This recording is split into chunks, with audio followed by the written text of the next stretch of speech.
오늘부터는 우리 카페에서 11시 예배를 같이 드릴 때 그 카페가 예배장이 됩니다. 저는 안 보입니다만 지금 모니터에서 저를 보고 계실 건데, 그래서 이 카페에서 11시 예배 1시간 동안은 일체 다른 것이 아니라 그곳도 예배 장소가 되기 때문에 예배 장소로, 예배실로 이용을 해 주시기를 부탁드립니다. 오늘 이 로마서를 우리가 같이 생각해 볼 때 사실 로마서 전체 주제는 믿음이고, 믿음이 있으면 모든 것을 다 살려낸다라는 것을 말하고 싶습니다. 이 말씀 듣기 전에 우리 가슴 속에 한번 그런 고백을 지금 조용히 혼자 해봤으면 좋겠습니다. 믿음은 다 살려냅니다 하고 마음속으로 한번 고백을 하시기 바랍니다. 1분단 왼쪽에 뒤에서 세 번째, 2층 위에서 오른쪽에 두 번째 분이 지금 안 하고 있어서 다시 한번 생각해 봅시다. 믿음은 모든 것을 다 살려냅니다. 믿음으로 꼭 붙잡고 오늘 로마서 8장을 한번 보도록 하겠습니다. 로마서 7장에 사도 바울이 고민을 한 것이 공고함이었습니다. 복음으로 인하여 근데 각성이 생겼습니다. 나로선 어찌할 수 없는 죄와 사망의 법으로 나를 이끌어가는데 예수를 다시 붙잡고 일어나는 방법밖에 없구나. 그것을 하나님께서 은혜로 주셨구나 깨닫고 로마서의 하이라이트인 로마서 8장을 써내려갑니다. 그래서 8장 1절은 그 결론으로 그러므로라는 접속사로 시작하는데, 그러므로 이제 그리스도 예수 안에 있는 자에게 결코 정죄함이 없나니 이는 그리스도 예수 안에 있는 생명의 성령의 법이 죄와 사망의 법에서 너를 해방하였음이라. 이렇게 고백을 합니다. 이 그러므로란 접속사는 굉장히 중요합니다. 앞에 거는 몰라도 그러므로는 인과관계이기 때문에 뒤에 있는 부분이 결론이라서 그러므로 뒷부분만 집중해서 잘 봐도 앞부분에서 뭘 이야기하고자 하는가가 어느 정도 윤곽이 잡힙니다. 이 서양식 사고방식은 표현력이 정확합니다. 음이면 양이면 양, 어둠이면 어둠, 또 밝음이면 밝음. 근데 한국적 정서는 약간 이것이 섞여 있습니다. 동양적 정서, 음과 양이 구분된 것이 아니라 태극, 이렇게 둘이 뭉술하게 섞여서 숨기고 감추고 잘 표현 안 하는 뭐 이런 정서들이 좀 있지 않습니까?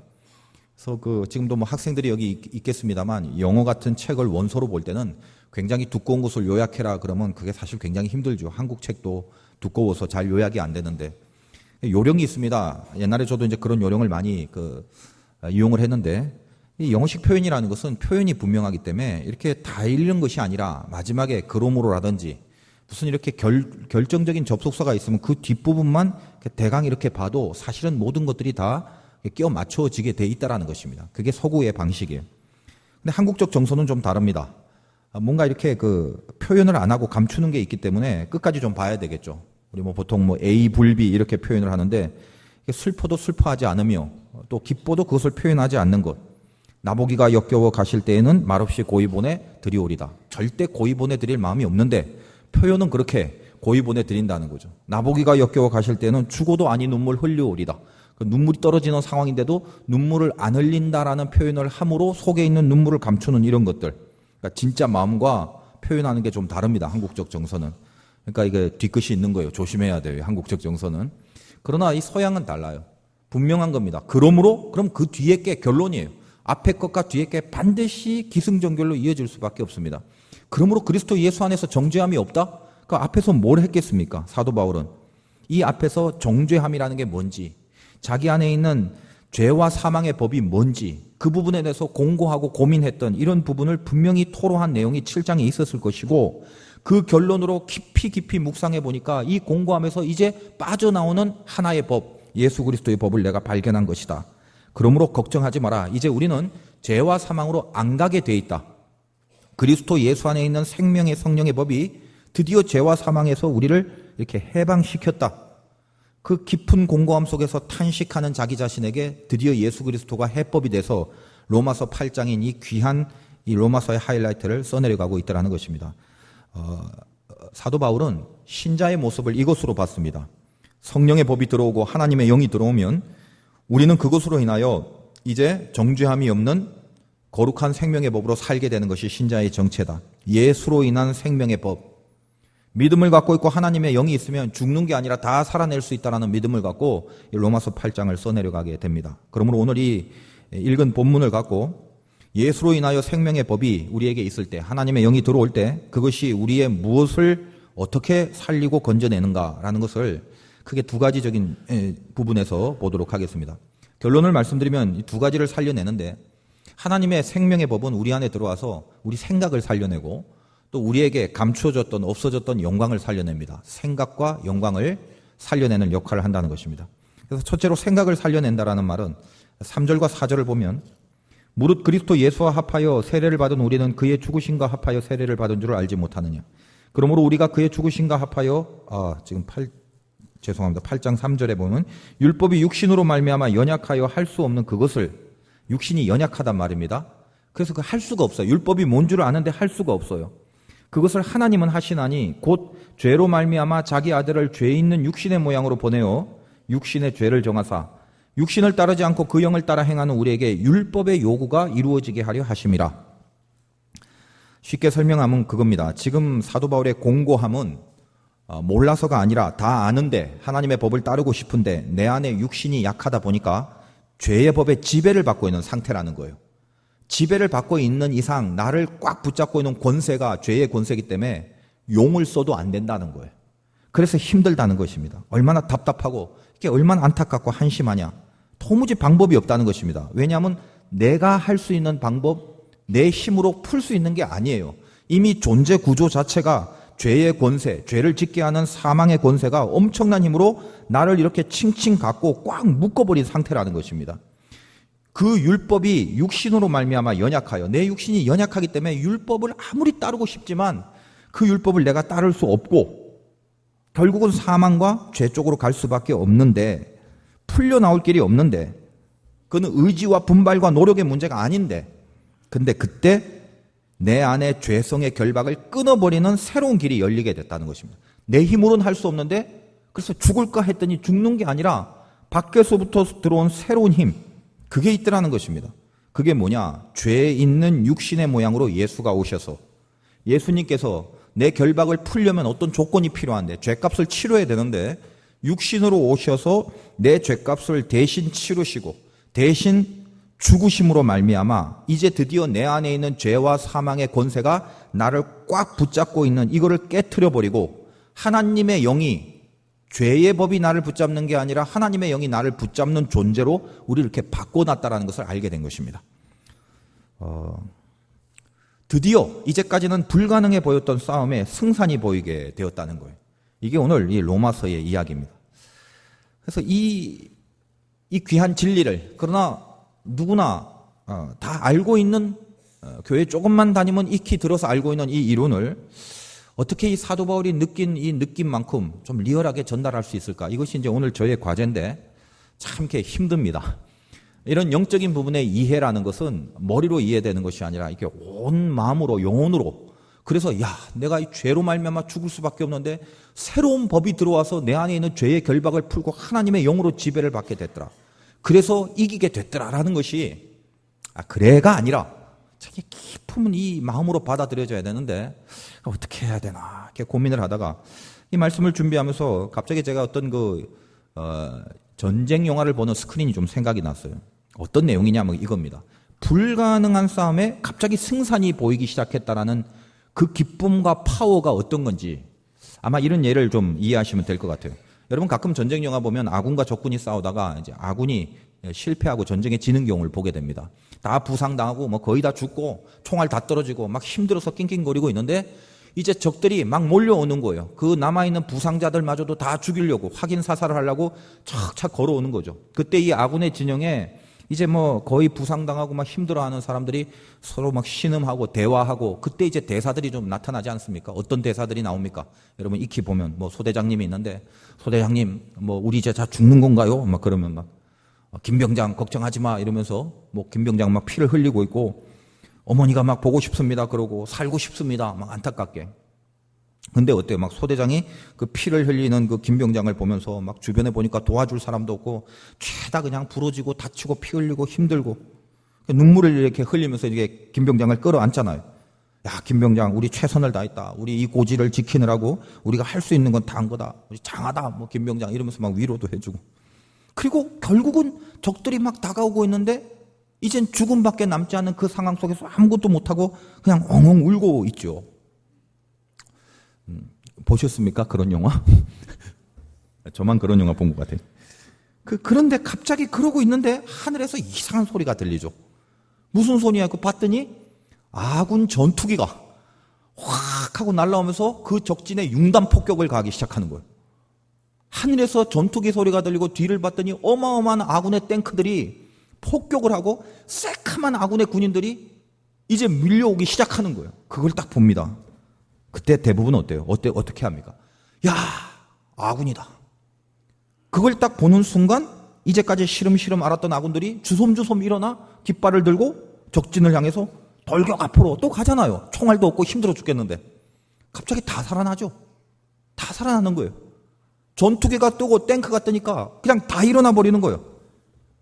그런 영화의 장면들을 한번 상상해 보시라고요. 가슴 뛰이 있지 않습니까?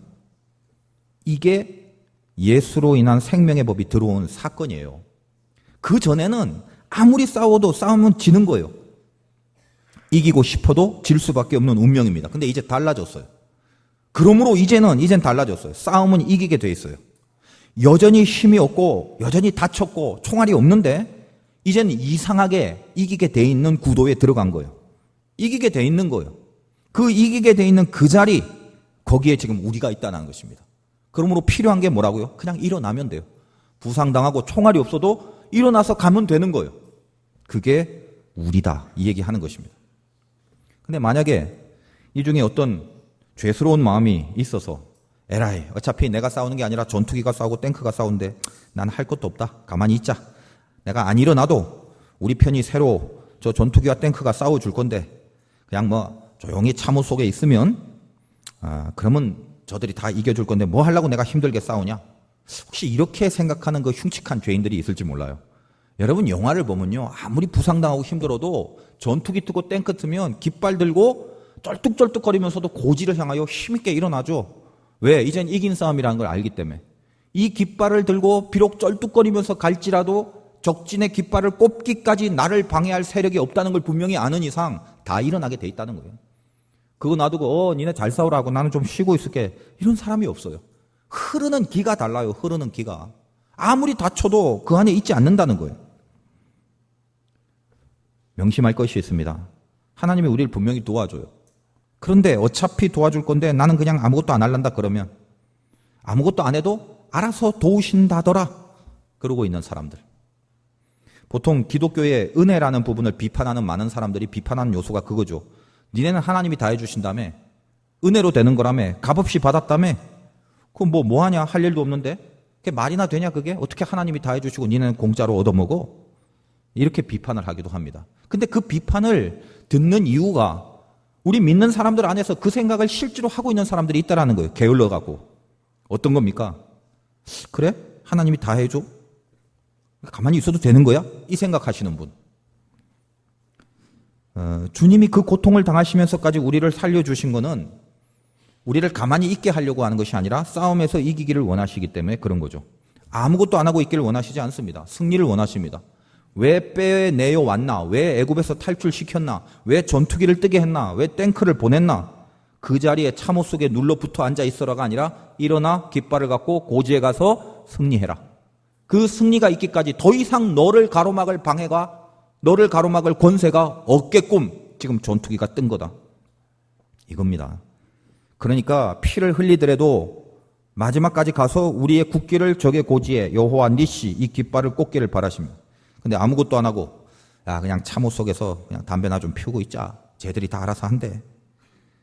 왜 전투기가 하늘에 나타났는지 그걸 모르고 있는 거예요. 왜 나를 위하여 엄청난 탱크의 힘이 뒤에서 지금 나를 향해 오고 있는지, 생명의 법이, 하나님의 영이 하늘에서 전투기처럼 들어왔는데 그 이유를 몰라요. 이미 게임이 끝났다는 거예요. 승리뿐인데, 그래서 빨리 가라는 건데, 근데 가만히 있는 거예요. 그냥 널브러져 있는 거예요. 어차피 구원은 하나님이 다 해주신다는데 귀찮다, 우리 편에서 뭘 하는 게 아니래, 우린 여기서 담배나 피고 있자. 근데 그런 자들은 좋습니다. 그렇게 생각해도 할 수 없어요. 본인들 생각이지만 하나님은 본인들 생각대로 내버려 두지 않습니다. 왜냐하면 하나님은 목표가 있어요. 왜 전투기를 띄웠냐? 너를 돕는 거는 너를 승리케 하기 위함이다. 돕는 것 자체가 의미 있는 게 아니라 도왔기 때문에 승리의 자리로 가는 게 하나님의 목표예요. 그러므로 열심히 깃발을 들고 가는 자는 하나님께서 분명히 도와주시겠지만, 이거 모르겠다, 돕는다니까 나는 나다로 그냥 맘대로 살자, 그리고 있는 자들에게는 가만히 있지를 않으십니다. 하나님이. 기필코 그를 승리의 자리로 이끄실 것입니다. 그런데 어떻게 이끄냐? 내가 가기 싫다는데. 원래 이 싸움은 이기는 싸움이 아니었잖아요. 그 공고함 속에 죽는 일만 남았고 이젠 아무것도 할 수 없었는데 반드시 이기게끔 하나님께서 전투기를 보내주셨기 때문에 더 이상 그 자리에 있는 꼴을 못 보세요. 그런데도 거기에 있어서 담배만 피고 있다면 아마 어떤 일이 생길지 몰라도 그 피던 담배 불이 폭탄이 돼서 갑자기 펑 터짐으로 참호에 불이 붙을 것입니다. 그래서 이게 뭐냐 하고 도무지 그 참호 속에는 있지 못하게 돼서 뛰쳐나와 어떻게든 그 고지로 갈 수밖에 없도록 이끌어 주실 것입니다.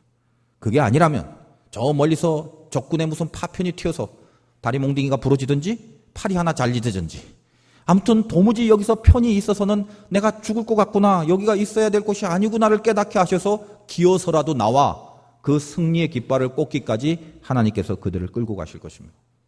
여러분이 힘들고 어려워도 전투기가 버티고 있으면 가셔야 돼요. 알아서 할 테니까 난 여기 내 멋대로 살래. 절대 그렇게 내버려 두지 않습니다. 빨리 깨닫고 현명하게 승리를 맛보시는 것이 중요한 것입니다. 그러므로 믿는 자의 승리는 항상 최후의 승리며 보장된 승리입니다. 이 승리는 하나님께서 해주시는 거기 때문에 믿음으로 또 약속으로 담대함으로 그렇게 붙잡고 그 자리까지 반드시 가야 된다는 것입니다. 기필코 이기게 만드신다는 걸 잊지 마시라는 거예요. 전투기가 떴습니다. 소대장이나 김병장의 생각이 바뀌어버리는 거예요. 무슨 생각? 죽겠다라고 생각했는데 이제 일어나 살아야 되겠다고 생각을 합니다. 생각이 뒤집어집니다. 여러분이 예배 가운데 하나님의 영이 들어오면 그 영이 나를 살리는 것 중에 제일 첫 번째 살리는 것이 생각을 살린다는 거예요. 죽을 게 뻔한데 생각이 뒤집어져요. 5절과 8절, 5절에서 8절. 육신을 따르는 자는 육신의 일을, 영을 따르는 자는 영의 일을 생각하나니 육신의 생각은 사망이요 영의 생각은 생명과 평안이니라. 육신의 생각은 하나님과 원수가 되나니 이는 하나님의 법에 굴복하지 아니할 뿐 아니라 할 수도 없음이라. 육신에 있는 자들은 하나님을 기쁘게 할 수 없느니라. 무슨 얘기입니까? 육신의 생각은 죽는 생각이에요. 영의 생각은 생명과 평안이에요. 육신의 생각은 늘 하나님과 원수가 됩니다. 그래서 죽겠다, 안 된다, 틀렸다, 끝났다, 하나님을 기쁘시게 할 수 있는 생각을 못해요. 그런데 하나님의 영이 들어오면 영의 생각은 항상 생명과 평안으로 가더라는 것입니다. 여러분 신앙생활에 있어서 제일 먼저 살아나야 될 게 생각입니다. 하나님의 영이 들어오면 우리 안에서 생각이 제일 먼저 이렇게 살아나게 돼 있어요. 눈이라는 것은 현장을 보는 거죠. 생각이라는 것은 내 눈으로 보는 현장에 대하여 해석할 수 있는 능력이 있는 것이 생각입니다. 인생은 눈으로 보는 현장에 의하여 끌려지는 것이 아니라 눈으로 보는 현장을 해석하는 해석의 능력으로 끌려가는 게 인생입니다. 광야에서 불평하고 원망하는 무리들이 있었고 감사하고 약속을 붙잡는 두 무리가 있었습니다. 그들의 눈은 똑같았으며 그들의 현장은 똑같았습니다. 그런데 차이가 뭔가? 동일한 광야라는 곳을 갔지만 그래서 먹을 것 입을 것 차이가 없었어요. 다 부족함과 결핍이 있었어요.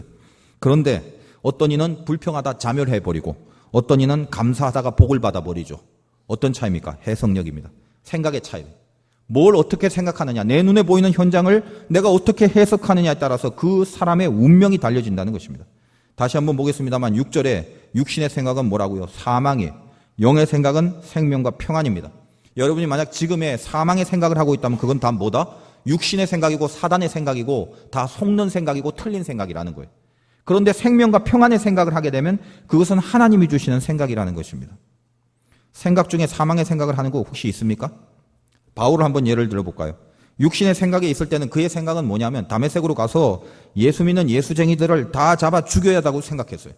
그들을 다 죽이는 게 맞다라고 생각했어요. 한 번도 그걸 틀렸다고 생각 안 합니다. 그것을 정당하다고 생각하고 그것이 사명이라고 생각했어요. 그런데 부활하신 주님을 만났습니다.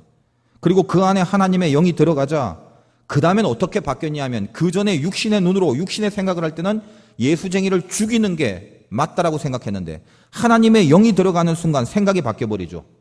무슨 생각을 합니까? 예수를 전하고 예수를 믿는 데 있어서는 내 생명도 다 버릴 그 생각을 하잖아요. 그것이 사도 바울의 이 생각의 차이입니다. 그러므로 우리에게 여러분 골똘하게 생각하죠. 어떤 문제든지. 얼마나 이것을 오래 생각하고 얼마나 신중하게 생각하고 얼마나 깊이 생각하느냐라는 것보다 훨씬 더 중요한 것은 하나님의 영으로 생각하느냐입니다. 하나님의 영으로 생각하지 않으면 깊이 생각하고 골똘히 생각할수록 사망과 망하는 쪽으로 가게 돼요. 여러분 자살하는 사람이 생각 안 하고 한 줄 아십니까? 수십 번, 수백 번 깊이 생각했어요. 깊이 생각한 결론이 뭐라고요? 사망입니다. 왜 그래요? 하나님의 영의 생각이 아니기 때문에 그래요. 육신의 생각이기 때문에 그렇다는 것입니다. 여러분 혹시 이 중에 사망을 생각하시는 분이 있습니까? 왠지 그냥 어제 죽고 싶고 그냥 죽어버리면 좋겠다라고 생각을 하는 사람. 뭐라고요? 그게 정말 죽어야 맞는 게 아니라 육의 생각입니다. 사단의 생각이고 잘못된 생각이라는 거예요. 어떤 것을 죽이고 싶다는 생각, 사망의 생각. 여러분에게 만난 그 사건, 그거 죽이고 싶습니까? 그 일이, 그 사건이 그냥 확 없어져 버렸으면 좋겠죠. 그냥 이거 다, 이 사건은 그냥 죽어버리고 없어져 버리면 그러면 좋겠죠. 근데 그 일이 살아있고 그 사건이 살아있기 때문에 지금 내 마음이 불쾌하고 속상하고 못 견딜 것 같고 혹시 그렇습니까? 그래서 평안이 없어지고 생명력이 없어지고. 왜 그 일이 죽었으면 좋겠어요? 왜 그 사건이 없어져 버렸으면 좋겠나고요? 육의 생각을 하기 때문에 그래요. 사망의 생각을 하기 때문에. 그러므로 명심할 것이 영의 생각을 해야 됩니다. 지금 혹시 죽여버리고 싶은 그 일, 없애버렸으면 좋겠다고 생각되는 그 사건은 여러분이 믿든지 안 믿든지 간에 제가 사실을 말씀드리면 하나님이 여러분의 인생을 당신과 가깝게 하시려고 자기 곁으로 확 불러서 절대 딴짓 못하게 만들려고 허용하신 복 중의 복임을 믿으셔야 돼요.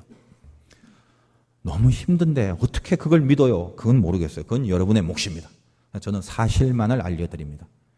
그 죽여버리고 싶은 그 사건이 내 육의 생각으로 보면 나를 망하게 할 사건인데 영의 생각을 하게 되면 그건 나를 살리는 사건이에요. 이걸 뭐라고 한다? 하나님 영에 붙잡힌 자의 믿음의 능력이고 해석의 능력이라고 하는 것입니다. 모든 팩트는 거기에 달려 있어요. 내 눈으로 보고 내가 판단하는 게 진짜가 아닌 믿음으로 판단하는 거예요. 여러분은 인생 가운데 이 사도 바울의 그 삶 속에 죽이고 싶은 것이 사도 바울도 왜 없었겠습니까? 예를 들면 가시 같은 거. 그는 죽은 자도 기도로 일으킬 만한 능력이 있는 사람이었는데 자기 몸에 있는 가시를 얼마나 죽여버리고 싶겠어요. 이것만 없었으면 얼마나 좋겠어요. 하나님 앞에 기도들 여러 번 하죠. 근데 죽은 자도 살릴 만한 능력의 사도 바울이 지 안에 있는 가시 정도는 절대로 빼내질 못합니다. 다른 말로 하나님이 그걸 허락 안 해요. 그래서 어떻게 됐습니까? 결국 죽여버리고 싶은 그 가시 때문에 인생이 망한 것이 아니라 하나님을 끝까지 의존하고 오히려 약할 때 강함 되신 하나님이 누군가를 매번 경험하고 살지 않습니까? 하나님이 바울을 봤을 때 이 친구는 끝까지 사역을 할 친구예요. 끝까지 동행할 친구예요. 끝까지 쓰임받을 친구예요. 그러니까 가시를 빼주지 않는 거예요. 그 가시 때문에 훨씬 더 많이 하나님 앞에 기도하고 그 가시를 빼내줬으면 평안할지는 몰라도 하나님 앞에 기도의 간절함이 없었을 수 있겠죠. 늘 기도하라고. 그래서 네가 약해진 그 순간에 하나님의 강력으로 사역을 하라고 계속적으로 이 가시를 죽이지 않고 하나님 앞에 줬다는 것입니다.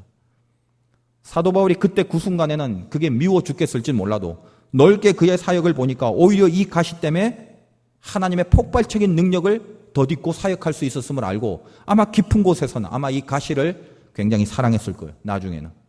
그게 뭐다? 영의 생각이에요. 사람은 어떻습니까? 여러분 주변에 만나는 사람들. 좀 표현이 좀 그렇습니다만 죽여버리고 싶은 막 사람이 있거나 없어져 버리고 싶은 사람이 있거나 그냥 내 눈앞에서 안 보였으면 좋겠다고 생각되는 사람들. 왜 없겠습니까? 인생을 살아가면서. 왜 그러냐면 그 사람이 왜 밉냐? 딴 거 아무것도 없어요. 이 사람 때문에 이 사람과의 무슨 관계 때문에 내 인생이 망하는 거고 내 인생이 망쳐버린 거고 나는 더 이상 이것 때문에 진전이 없다라고 생각하는 것 때문에 그래서 없애버리고 싶은 거죠. 근데 그건 뭐다? 육의 생각이라는 거예요. 틀린 생각이며 사망의 생각이에요. 사단의 생각이에요. 한나를 보십시오. 분인나는 없애버리고 싶은 사람일지도 모릅니다. 애 못 낳는다고 맨날 구박을 하는 거예요. 그러나 한나는 그의 남편이 자기를 끔찍히 사랑했습니다. 만약 분인나가 없었다면 애를 비록 못 낳았을지 몰라도 남편의 깊은 사랑 속에 아주 행복한 인생을 살았을 거예요. 그러나 분인나 때문에 없애버리고 싶은 존재가 드러나므로 드디어 한나는 어디로 가냐면 그거를 붙잡고 기도의 자리로 가지 않습니까? 그래서 기도의 자리로 가서 하나님 앞에 깊은 기도를 하죠. 그 기도 때문에 결국 죽었던 태가 열려 사망에서 생명으로 바뀌어져서 사무엘이라는 선지자를 낳지 않습니까? 하나님의 축복이라는 거예요. 한나에게는 둘도 없는 복덩어리죠. 이 분인나는 그때 그 장면만 보면 그게 죽여버리고 싶은 대상일지 몰라도 하나님의 관점에서 영의 생각으로 전체를 보면 한나는 분인나 때문에 성경에 기록되어 있고 지금까지 우리들에게 귀감이 되는 사람으로 남아있지 않습니까? 잘 한번 생각해 보십시오. 육의 생각을 하지 말고 영의 생각을 해보라시고. 여러분 인생 가운데 왜 분인나가 없겠어요? 여러분 인생 가운데 바울과 같은 가시가 왜 없겠어요? 없애버리고 싶죠. 죽여버리고 싶죠. 사망시켜버리고 싶죠. 그러나 영의 생각을 하시라는 것입니다.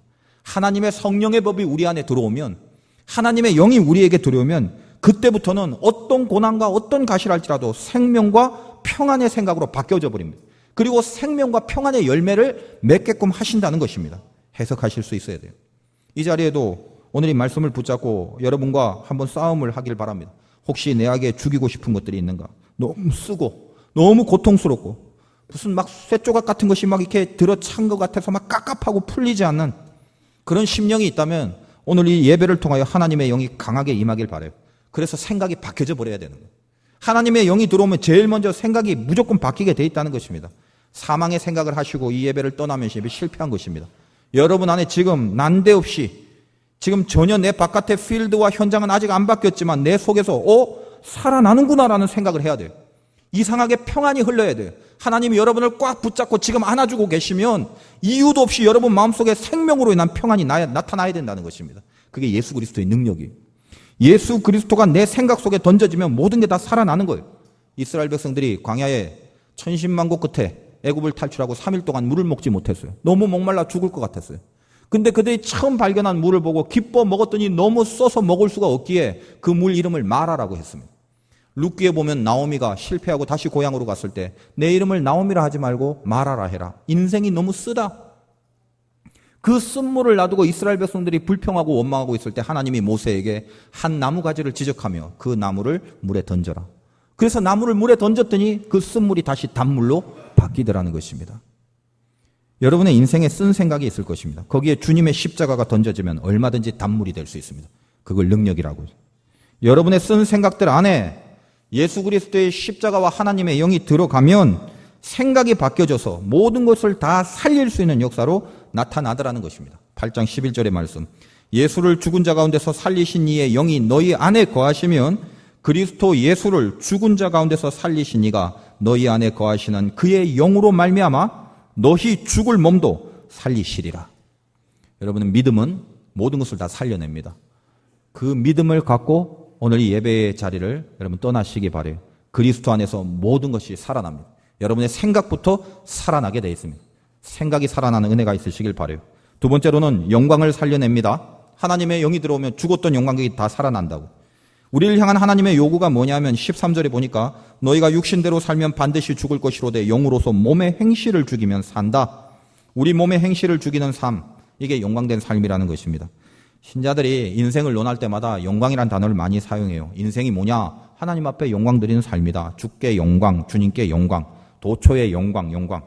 근데 가만 보면 뭐가 진짜 영광인지 그 적용을 잘 못하시는 분들이 굉장히 많습니다. 영광에 대한 오해를 많이 해요. 기독교인들이 가만히 보면 그런 말을 많이 해요. 삶이 잘 안 풀리면 그게 참 안타깝다는 거예요. 왜 안타깝냐? 영광을 가리운다고 생각하는 거예요. 상당히 속상해합니다. 이 세상 사람들은 안 되면 그냥 재수가 없구나 하고 슬퍼하면 되는데 신자들은 안 되면 어떤 스트레스까지 있냐면 하나님의 영광을 가린다는 부담까지 갖고 있어요. 그러다 보니까 이게 무기력함이 더 커지고 더 속상해지고 그런 거예요. 그래서 마음 한켠에 이 영적인 부분의 스트레스와 부담이 자꾸 커지다 보니까 더 힘들어요. 더. 가만히 보면 그런 겁니다. 대부분의 영광을 뭐로 생각하냐면 내가 이 세상에서 누가 보더라도 잘 되는 성공적인 삶을 살아서 그래서 이 성공적인 삶을 하나님 앞에 감사로 돌리면 영광이 되지 않는가. 그러니까 기도하는 것도 굉장히 정당해요. 하나님, 이 사업이 지금 시작하는데 대박이 나게 해야 됩니다. 이 장사가 잘 돼야 됩니다. 내가 이번에 진급해야 됩니다. 승진해야 됩니다. 아무튼 좋은 보직에 가야 됩니다. 성공해야 됩니다. 그래야 그걸 통하여 하나님 앞에 영광을 돌리죠. 이렇게 기도를 한다는 거예요. 참 정당한 기도일 수도 있죠. 맞는 기도 맞습니다. 그 틀림없이. 그래서 신앙으로 기도를 하고 있는데 지금 이 사업과 이 일이 망하면 되겠습니까? 세상 사람들이 그걸 보고 얼마나 손가락질할 겁니까? 하나님, 저 세상 사람들 앞에 영광 가리우지 않으려면 나를 잘되게 해 주시옵소서. 이렇게 기도를 합니다. 저는 이 기도가 틀렸다고 생각은 하진 않습니다. 그러나 정말 진심을 한번 바라보세요. 정말 진심이십니까? 정말 하나님의 영광 때문에 그 기도를 하시는 것입니까? 아니면 영광이란 단어를 이용하여 하나님은 난데없는 관심도 없는 그 일을 혼자 기도의 제목으로 끄집어내서 하나님은 내가 얼마나 돈을 많이 버느냐 덜 버느냐가 중요한 게 아니라 더 중요한 부분이 있는데 그거는 전혀 하나님 앞에 제시하지 않고 내 욕심과 야욕에 사로잡혀 하나님의 영광을 이용해서 혹시 그런 기도를 하고 있지는 않은지 잘 한번 생각해 보시기 바라요. 진심을 갖고 기도하는 게 제일 중요하죠. 신자들이 성공하는 게 나쁜 게 아닙니다. 성공하면 기분도 좋고 물질도 많아지고 제가 신방할 때 또 마음도 편하잖아. 잘됐 하나님 도와주셔서 얼마나 감사하냐고. 좋잖아요. 근데 잘 안 되는데 신방 가면 머리를 긁죠. 왜 안 되냐? 하나님 왜 안 도와주시냐? 그래서 영광 가립니다. 그렇게 얘기를 하는데 여러분 오늘 좀 깨닫고 가시길 바랍니다. 주님께 영광이 된다는 말이 진짜 뭘까? 도대체 뭘 해야 영광이 되는 걸까? 망해서 돈이 없으면 영광을 가리우는 겁니까? 여러분 성경에서 하나님 앞에 쓰임받는 사람들 집에서 성경 좀 읽어보세요. 한 5번만 읽어도 끔찍한 사실을 알게 됩니다. 하나님 앞에 쓰임받은 모든 신앙의 영웅들 중에 제대로 세상적인 성공을 한 사람이 거의 없어요. 다 깜빵 가고 죄다 아프고 죄다 가정 파탄이고 죄다 망하고 여러분이 이런 것을 영광으로 취급한다면 이 성경에 쓰여져 있는 하나님의 사람의 인생들은 하나도 영광스러운 게 없어요. 하나님이 바라시는 영광이 뭔지를 붙잡고 사시면서 영광 하시라는 거죠. 다시 한번 생각해 보십시오. 기독교인들이 사업을 하거나 일을 할 때 영광 가리운다고 고민하는 이유가 세상 사람들이 우리를 보고 안 되면 손가락질 하는 거. 진짜 그렇습니까? 정말 우리가 잘못되면 신자들이 잘못되면 세상 사람들이 하나님을 욕합니까? 그럴 것 같은데요. 제 경험상 전혀 그러지 않았어요. 우리가 잘못된 거 그 사실만 갖고 세상 사람들은 하나님을 욕하거나 하나님 없어라고 말한 적을 저는 별로 들어본 적이 없습니다. 예외도 물론 있기야 있겠죠. 그런데 가만히 제가 생각해 보니까 그런 거예요. 정말 신자들의 실패를 통해서 만약 저 세상 사람들이 그 하나님 별 수 없네, 믿어도 별 수 없네 라고 말을 하는 사람들이 있다면 저는 그 사람이 하나님을 공격하는 것이 아니라 평소에 그 신자라는 양반이 신자답게 살지 못함을 알고 있기 때문에 그럼에도 자기가 교회를 다닌다는 이유 하나만으로 잘 돼야 된다는 생각을 당연시하고 살아가고 있기 때문에 그 사고방식에 대한 비판과 비난의 내용으로 잘 안 되니까 믿어도 별 수 없구나라는 소리를 하더라는 것입니다. 이 긴 문장을 이해하시겠어요? 간단하게 말하면 신자는 망해서 영광을 가려우는 게 아니라 이미 영광스럽게 살지 못하고 있었다는 사실이에요. 여러분이 망하고 흥하고가 영광과 직결되는 문제가 아니라는 것을 제발 명심하십시오. 신자라도 얼마든지 사도 바울처럼 풍부에 처할 때도 있지만 비천에 처할 때도 있잖아요.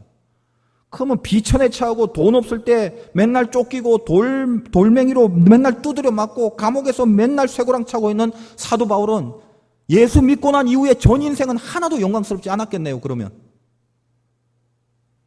왜 알면서 적용을 못 시키는지 모르겠어요. 항상 주님이 기뻐했던 순간, 하나님이 인정했던 순간, 하나님이 칭찬했던 순간들을 성경에서 찾아봤더니 흥망성쇠했을 때가 아니었다라는 거예요. 언제요? 일상의 믿음 속에서. 오늘 말씀인 8장 13절에 너희가 육신대로 살면 반드시 죽을 것이로되 영으로서 몸의 행실을 죽이면 살리니, 어떤 경우라도 영으로서 몸의 행실을 죽이는 일상의 삶 속에 하나님의 칭찬과 하나님의 인정과 하나님의 기뻐하심이 있었다는 사실을 명심하시기 바랍니다. 진짜 영광 위에 살고 싶으세요? 하나만 붙잡고 가세요. 여러분의 영이 육의 행실을 죽이게끔 하면 됩니다. 그걸 하나님은 영광으로 받으시겠다고 말씀하고 있잖아요. 지금 그 일을 하세요. 그 일을. 그 일에 성공하시라는 거예요.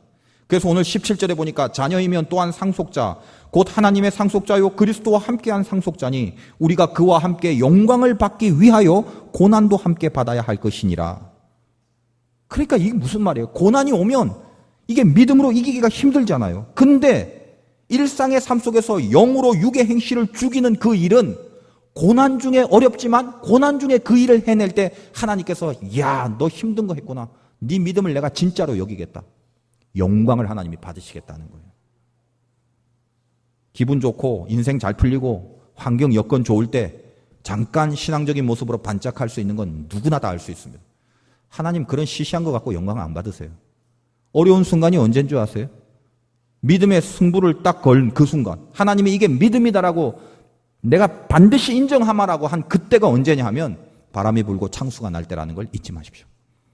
그래서 이 고난 가운데는 다 떨쳐버리고 믿음이고 기도고 뭐고 다 하기도 싫고 해도 안 될 것 같은 그 고난의 한가운데서 영으로 그 불신앙의 육의 모든 행실을 죽여버릴 때 그때 하나님은 영광 받으십니다. 여러분 모두가 그런 영광에 승리하는 그 삶이 되기를 바라요. 여러분이 영광을 품고 살아가는 우리의 내적인 힘, 그렇다면 이 영광을 품고 우리가 살아가야 되는데 내 안에 영광을 위한 동기들이 계속 이렇게 우러져 나와야 되는데 그 동기의 힘이 뭘까? 14절과 15절 보면 이렇게 되어 있습니다. 무릇 하나님의 영으로 인도함을 받는 사람은 곧 하나님의 아들이라. 너희는 다시 무서워하는 종의 영을 받지 아니하고 양자의 영을 받았으므로 우리가 아빠 아버지라 부르짖느니라. 하나님을 무서워하지 말래요. 왜? 우리는 양자, 하나님을 아버지로 부를 수 있는 아들의 영이 있다는 거예요. 그러니까 무서워하지 마. 영광을 위하여 살아갈 때 왜 우리가 영광을 위하여 살아갈 수 있는 동기부여가 되냐면 내가 아빠라고 부르는 사랑의 하나님, 그 사랑의 하나님을 진짜 사랑하기 때문에 그러고 싶은 마음이 우러나는 거예요. 무슨 말이냐면 하나님을 위해서 살아간다는 것이 혹시 내가 영광에 실패하면 하나님 앞에 매를 맞거나 혹독하게 야단을 맞을 거다. 그러니까 야단 맞기가 두려워서 어떻게든 내가 영광을 위하여 살아가야지라는 식의 동기가 아니라 양자의 영, 무서워하는 것이 아니라 하나님을 아버지라 부를 수 있는 깊은 사랑의 그 마음 때문에 항상 내 속에서 자발적으로 맞기 싫어서 억지로가 아니라 영광을 목표로 하는 게 자발적으로 이게 기쁜 거예요. 그게 영광을 향하는 사람의 동기라는 겁니다. 아버지가 아들을 놓고 너 두 가지 중에 선택해. 1번, 이번에 시험 잘 못 보면 매 맞는다. 2번, 시험 잘 보면 용돈을 올려 상을 주마. 이 아들이 뭘 붙잡고 동기부여가 될 것 같아요? 노예 근성에 사로잡힌 자들은 1번을 선택합니다. 안 맞으려고. 그럼 우리는 노예가 아니에요. 죄와 사망의 법에서 해방된 자유인이에요. 우리는 2번을 선택하는 거죠. 안 맞으려고 억지로 간신히 하는 게 아니라 더 칭찬받고 사랑하는 그분 앞에 인정을 받고자 하는 스스로의 자발적인 욕구가 거룩하게 우러나와 이걸 선택하게 되는 거예요. 그게 영광을 향한 우리들의 근본 에너지라는 것입니다. 하나님은 어떤 분이십니까? 두려워해야 될 분이기도 합니다만 더 큰 사랑으로 다가와 주시는 거죠. 제 경험상 그래요. 상태가 안 좋고 은혜가 떨어지면요, 갑자기 두려운 하나님에 대한 의식이 없어져요. 하나님이 안 두려워요. 내 상태가 안 좋고 기도가 안 될 때는 내 멋대로 살아도 별 의식이 안 돼요. 그분이 두렵지 않아요. 분명히 두려워해야 될 대상인데. 근데 이상해요. 이게 저만의 경험인지 몰라도 상태가 안 좋을 때라도 두려운 하나님은 의식이 안 되는데 깊은 곳에서 나를 사랑하시는 하나님은 끝까지 느껴져요. 그게 참 이상해요. 왜 그럴까? 성경에 보면 마치 동구 밖에서 그 탕자를 기다리는 아버지의 마음을 아들이 본능적으로 느끼는 것 같아요. 너 그렇게 살아서 어떻게 하냐? 내가 너를 사랑하는데 안 맞으려고 벌 받지 않으려고 낑낑대는 그 의도가 아니라 내가 너를 사랑하는데 진짜 네가 나를 사랑하고 내가 너를 사랑하니 이 사랑하는 마음이 있으면 그 사랑하는 사람 앞에 잘 보이려고 영광을 꿈꾸지 않겠냐 이거예요. 그것이 우리의 영광의 동기가 돼야 된다는 것입니다. 내 영광이 하나님 앞에 극대화되는 순간은 하나님을 두려워할 때보다는 내가 하나님을 뜨겁게 사랑할 때 나타나더라는 것입니다. 잘하면 상 줄게. 이게 아버지의 마음이죠. 그 마음이 너무 감사하고 고맙고 기뻐서 잘하려고 애를 쓴다는 것입니다. 믿음으로 살아간다는 거 그겁니다. 두려워하여 안 맞으려고 잘하는 게 아니라 하나님을 사랑하기 때문에 내가 내 스스로 영광을 선택하는 것. 그래서 내 스스로 하나님의 영으로 육의 행실을 끊는 것.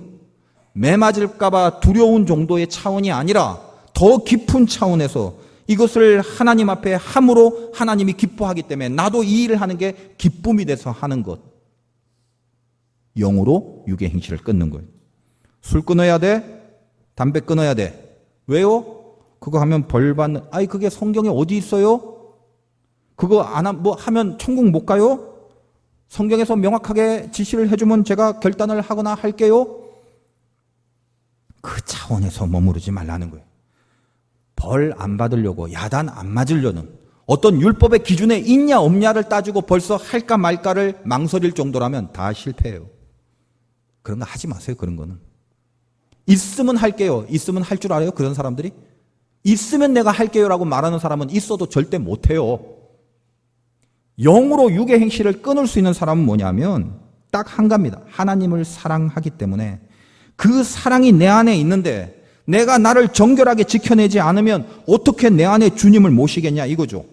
그래서 너무나 사랑하기 때문에 나를 위하여 자기를 죽이신 그 사랑으로 다가오신 하나님을 나도 사랑하기 때문에 내 영으로 육의 행실을 끊는 것 자체가 나에겐 기쁨이 되고 가능한 사건이 되는 거예요. 그걸 영광이라고 합니다. 여러분이 육의 행실을 죽여야 되는 순간에 괜히 잔머리 쓰지 마십시오.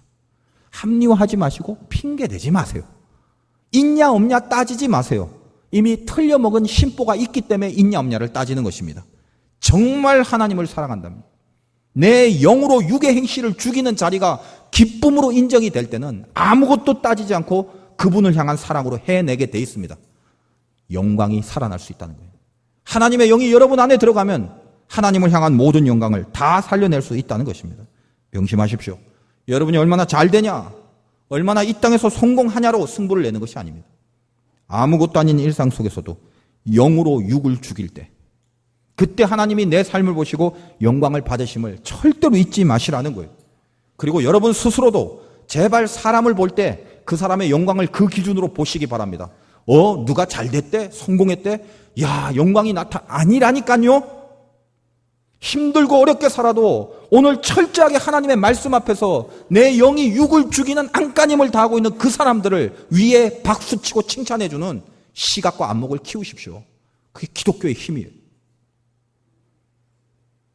하나님은 보십니다. 왜 지금 네가 네 영으로 육을 죽이고 있는지, 그 중심에 뭐 때문에 어떤 마음이 있어서 그런지 하나님은 아십니다. 사랑하십시오. 뜨겁게 불처럼 사랑하십시오. 한시라도 잊지 말고 한시라도 떨어지지 마십시오. 그 영광이 여러분의 모든 것을 살려냅니다. 하나님의 영이 여러분에 들어가면, 하나님의 성령의 법이 여러분 안에 있으면 생각이 살아나고 영광이 살아나는 인생을 분명히 살아가게 될 것입니다. 예배 끝나고 나가는 발걸음이 생명과 평안이 깔리시기를 주님의 이름으로 축원드립니다.